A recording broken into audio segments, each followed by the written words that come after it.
Syafegista, and today I want to explain to you about the concept of economic demand and supply. The everyday life, we often see the price of goods changing, such as the price of chili peppers that rise during the rainy season or the price of fruit that decreases during the harvest. The phenomenon can be explained through the concept of demand and supply. So, in this video, we will discuss how the buyer's ways and the numbers of goods from the seller can affect each other until finally determining the price in the market. Demand is a number of goods or services desired by consumers and can be purchased at a certain price and time according to the income.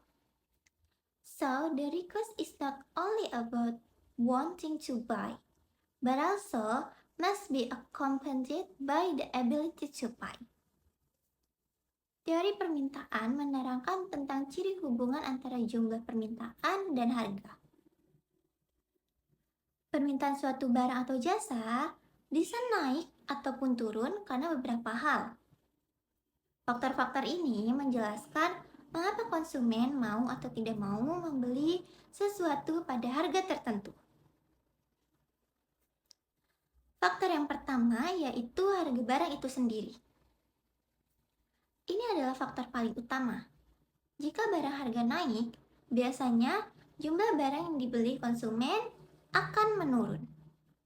Sebaliknya, jika harga turun, orang akan membeli lebih banyak.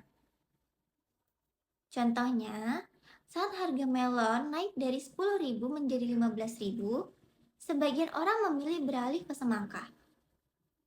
Tetapi, saat harga melon turun jadi 8.000, banyak orang akan membeli lebih banyak melon. Kesimpulannya, yaitu hubungan harga dan jumlah barang yang diminta bersifat berbanding terbalik.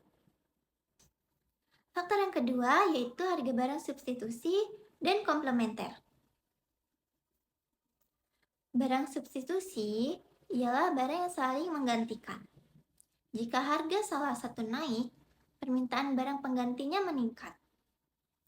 Contohnya, harga teh naik, maka orang beralih membeli kopi.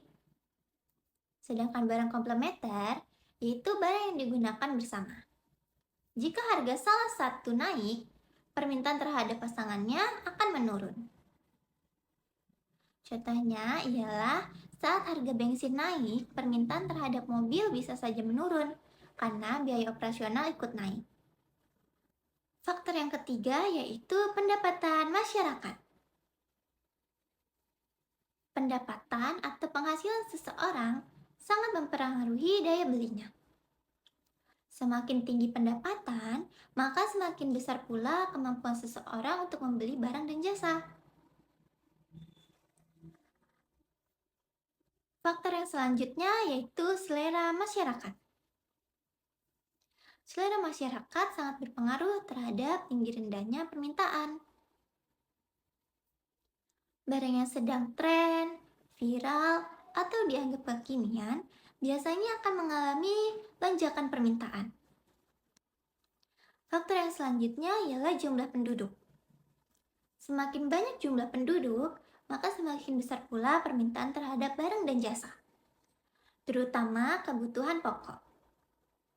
Kenaikan jumlah produk membuat konsumsi meningkat, sehingga permintaan di pasar juga bertambah.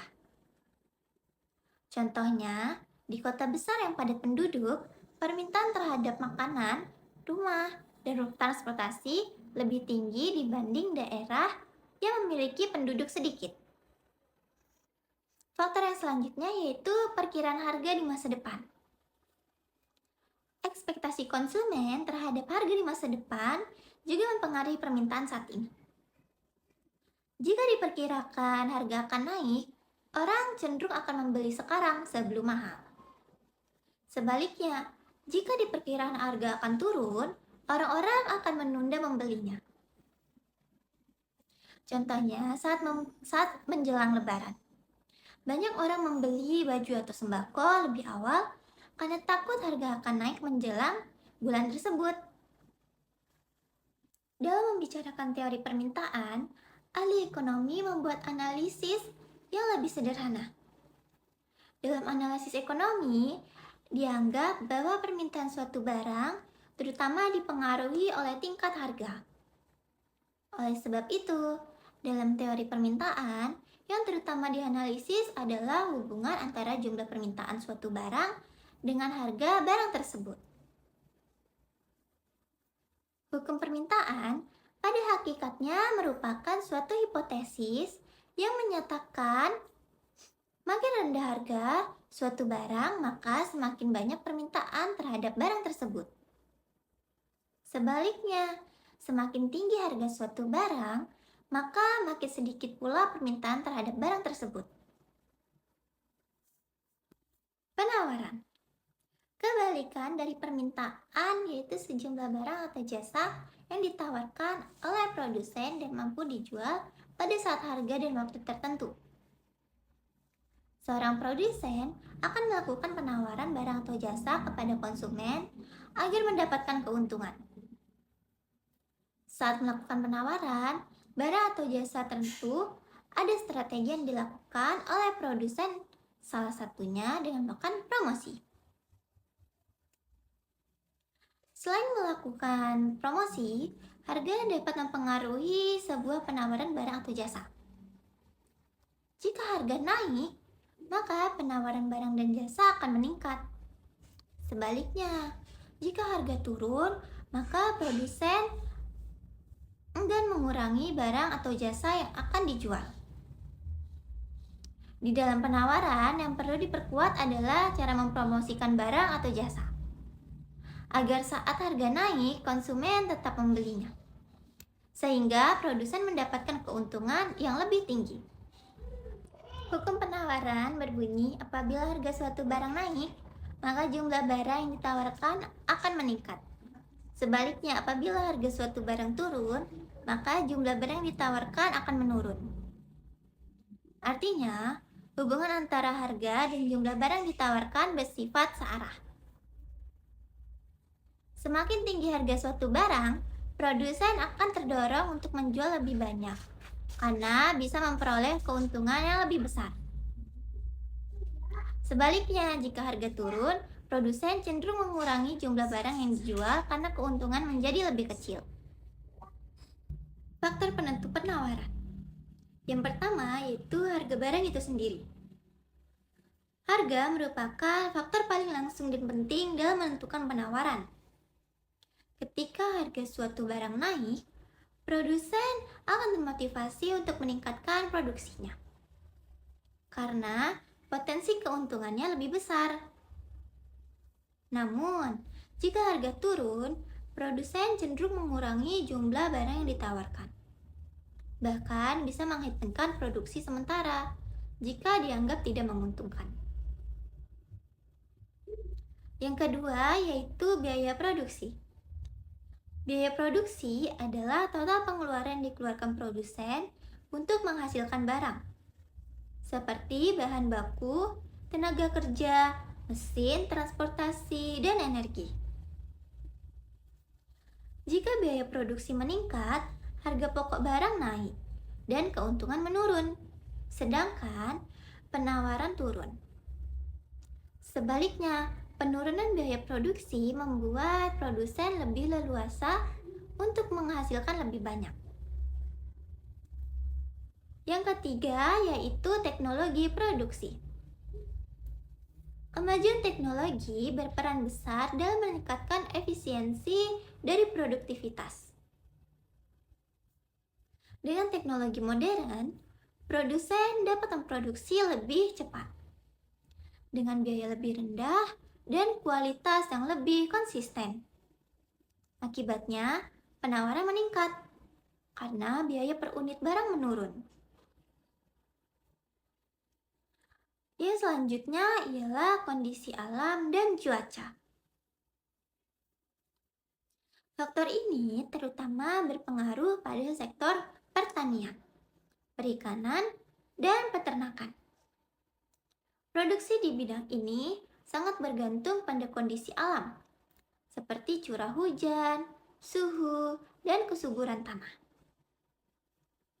Kondisi cuaca ekstrim, banjir, kekeringan dapat menurunkan hasil produser, sehingga penawaran berkurang.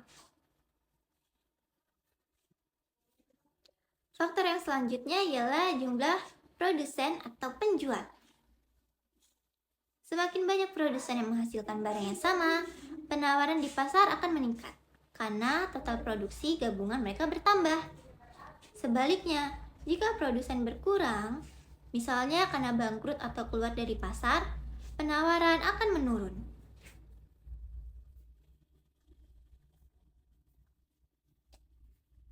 Faktor yang terakhir ialah harapan atau ekspektasi harga di masa depan. Ekspektasi produsen terhadap harga masa depan juga berpengaruh besar.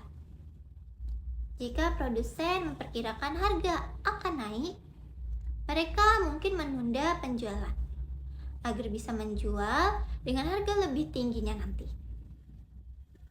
Namun, jika harga diperkirakan akan turun, mereka akan segera menjual sekarang sebelum harga semakin jatuh. Keseimbangan pasar adalah kondisi di mana jumlah barang atau jasa yang diminta oleh konsumen sama dengan jumlah barang atau jasa yang ditawarkan oleh produsen. Pada titik ini, tidak ada kecenderungan harga untuk naik atau turun, karena pasar sudah berada dalam keadaan seimbang. Dengan kata lain, keseimbangan pasar terjadi ketika permintaan sama dengan penawaran.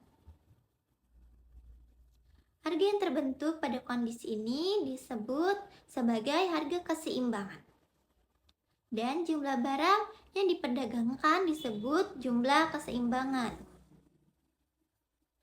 Secara grafik, keseimbangan pasar dapat dijelaskan dengan perpotongan antara kurva permintaan dan kurva penawaran.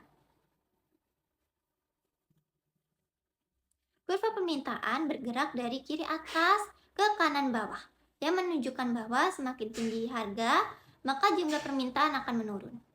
Sedangkan kurva penawaran bergerak dari kiri bawah ke kanan atas, yang menunjukkan bahwa semakin tinggi harga, maka produsen akan menjual lebih banyak.